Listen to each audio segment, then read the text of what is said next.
seul geste de toi viendra mon secours.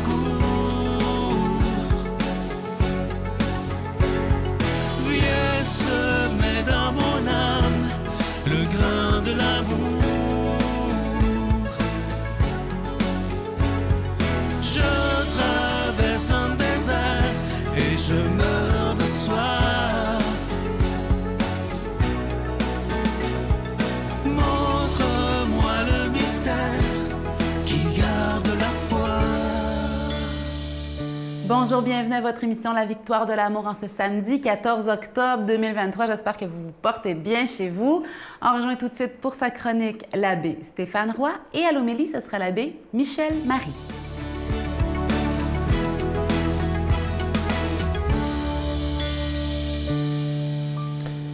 Bonjour à toi, bon samedi.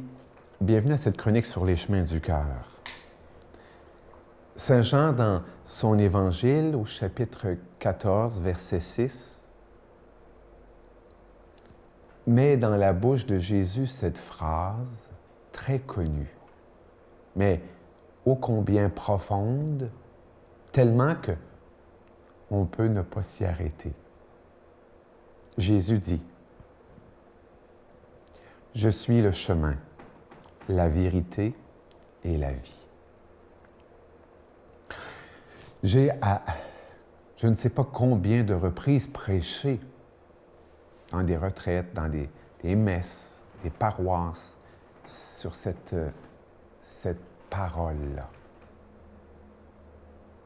Mais aujourd'hui, j'aime à penser que le chemin est premier. J'aime à ce que le chemin, dans cette phrase de Jésus, soit premier et qu'il précède la vérité et la vie, nous indiquant par là que la vérité et la vie sont un cheminement. C'est ce que je crois que le père François Lacan, moine bénédictin, frère du grand psychanalyste français Jacques Lacan, pensait lorsqu'il a écrit que la vie est une réalité dont l'expérience va nous faire découvrir non comment la concevoir, mais plutôt comment l'inventer. Que le sens est à faire, qu'il n'est pas préexistant, mais qu'il est à produire dans le tâtonnement inhérent de la relation à l'autre. Car l'autre, soit avec un grand A ou un petit a, demeure toujours énigmatique. Que la vie ainsi conçue ne serait plus une marche mettant un terme où elle cesserait, à un terme où elle cesserait, mais la découverte d'un chemin où nous sommes appelés à demeurer et à demeurer en marche. Dans mon expérience personnelle, je trouve que c'est tellement plus libre de concevoir ainsi la vie. Oh, bien sûr que ça peut être angoissant quand il s'agit nous-mêmes d'inventer notre sens. Mais, et c'est là que, je pense, le génie de Jésus, c'est qu'il nous assure d'une présence, d'une foi, d'une confiance qui, justement, nous prévient dans cette marche-là où l'angoisse pourrait nous tenter. Je te souhaite une bonne semaine. Notre Père qui es aux cieux, que ton nom soit sanctifié, que ton règne vienne, que ta volonté soit faite sur la terre comme au ciel. Donne-nous aujourd'hui notre pain de ce jour. Pardonne-nous nos offenses, comme nous pardonnons aussi à ceux qui nous ont offensés. Et ne nous laisse pas entrer en tentation, mais délivre-nous du mal, car c'est à toi qu'appartiennent le règne, la puissance et la gloire pour les siècles des siècles. Amen. La Victoire de l'amour vous invite à venir vivre des moments inoubliables en Italie en compagnie du Père Michel Marie, Christine Michaud, Miguel Padilla et Sylvain. Nous visiterons Venise, Padoue, Florence, Sienne, Assise et Rome, la ville éternelle. Célébration eucharistique avec le Père Michel Marie. Nous assisterons aussi à l'audience générale avec le pape François au Vatican du 2 au 13 juin 2024 avec Spiritour au 514-374-7965 ou 1-866-331-7965.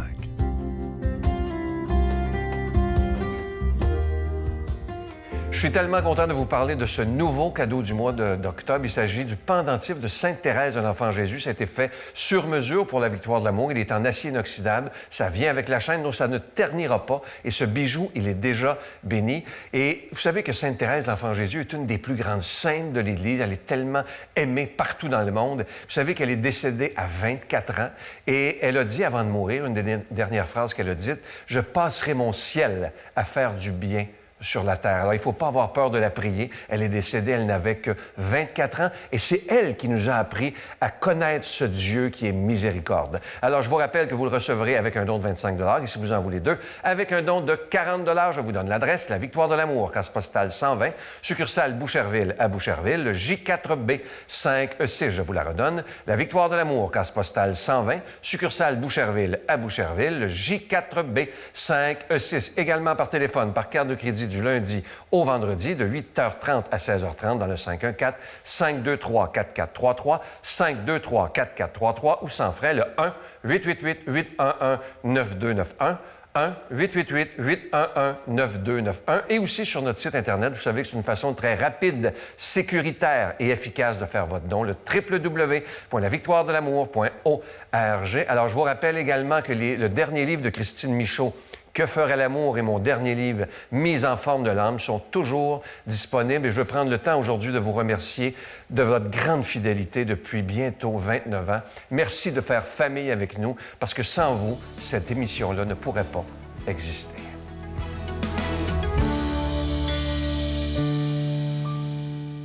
Mon Dieu, donnez-moi la sérénité d'accepter les choses que je ne peux changer, le courage de changer les choses que je peux et la sagesse d'en connaître la différence. Amen.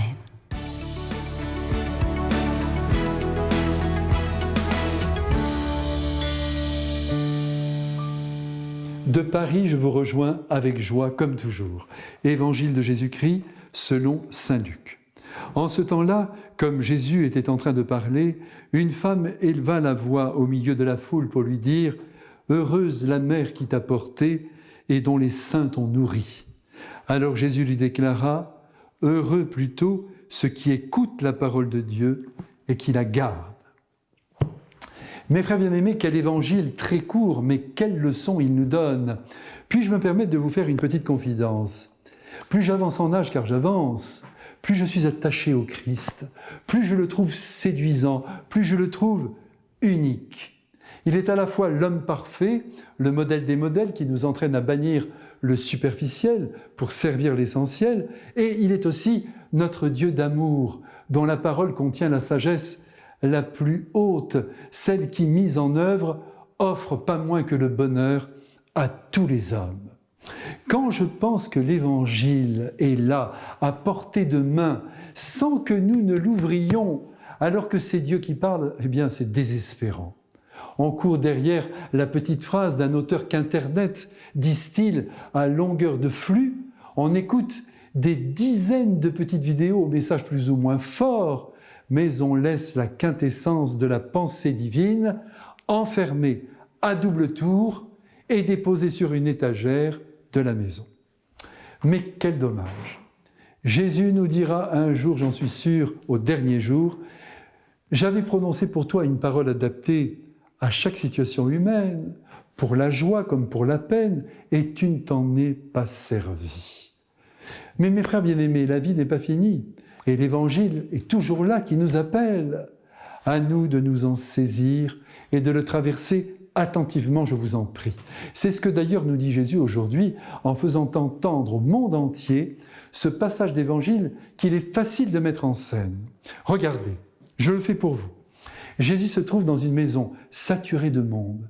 Autour de lui, des hommes, des femmes et sans doute des enfants l'écoutent attentivement, c'est le bon adverbe, subjugués par la puissance de sa parole, créatrice de bonheur, qui fait toucher le mystère de Dieu.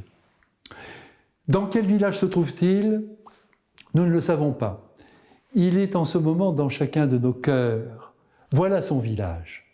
Soudain, une femme, une mère de famille, saisie par l'émotion, en voyant un être aussi sublime que lui, un homme aussi merveilleux, aussi aimant, aussi parfait, ne peut faire autrement que de se lever dans l'assistance et de glorifier à haute voix sa mère. « Heureuse, dit-elle, la mère qui t'a porté et dont les seins t'ont nourri. » Cette femme, mes frères bien-aimés, elle est admirable, car bien loin de jalouser la mère de ce Jésus et de pleurer sur son sort, peut-être est-elle malheureuse en raison des agissements de son propre fils, elle se réjouit pour sa mère. C'est là une attitude de non-rivalité qu'il faut saluer, tant elle est rare au sein de notre humanité. Tout le monde se compare, tout le monde s'envie, et on a du mal à s'émerveiller de la réussite des autres. Quel désastre! Que l'intervention de cette femme aujourd'hui nous fasse progresser d'un cran. Réjouissons-nous du succès des autres, et entre nous, n'envions personne. Soyons heureux de ce que nous sommes. Sachons nous contenter aussi de ce que la vie nous offre. Permettez-moi de penser que Jésus s'est réjoui de voir sa mère ainsi glorifiée. Et il va continuer d'aller dans ce sens en proclamant une nouvelle béatitude qui conclut les 8 autres. Écoutez-la encore une fois. Bienheureux plutôt ceux qui écoutent la parole de Dieu. Et c'est nous en ce moment, c'est merveilleux, car nous voilà bienheureux. Mais attention, Jésus ajoute, bienheureux ceux qui l'écoutent et qui la gardent, autrement dit, qui la mettent en pratique. Et c'est peut-être encore nous, qui sait. En tout cas, Marie, sa mère, n'a pas cessé de son côté depuis le jour de l'Annonciation d'écouter la voix de Dieu, de s'y soumettre avec amour et de suivre ainsi l'enseignement sublime de son Fils. Il va sans dire que pendant 30 ans, habitant la même maison, mangeant à la même table, priant ensemble, ils ont beaucoup échangé tous les deux. Le Christ a formé le cœur de sa mère à la mission qu'il attendait et que l'on peut résumer ainsi: veiller sur la croissance de la foi, de l'espérance et de l'amour en chaque être humain. De notre côté, le Christ présent en nous depuis notre baptême nous supplie d'imiter sa mère en laissant resplendir son évangile sur nos gestes et dans nos paroles. Soyez bénis, tous bénis. Amen. Je vous salue Marie, pleine de grâce. Le Seigneur est avec vous. Vous êtes bénie entre toutes les femmes, et Jésus, le fruit de vos entrailles, est béni. Sainte Marie, Mère de Dieu, priez pour nous pécheurs, maintenant et à l'heure de notre mort. Amen.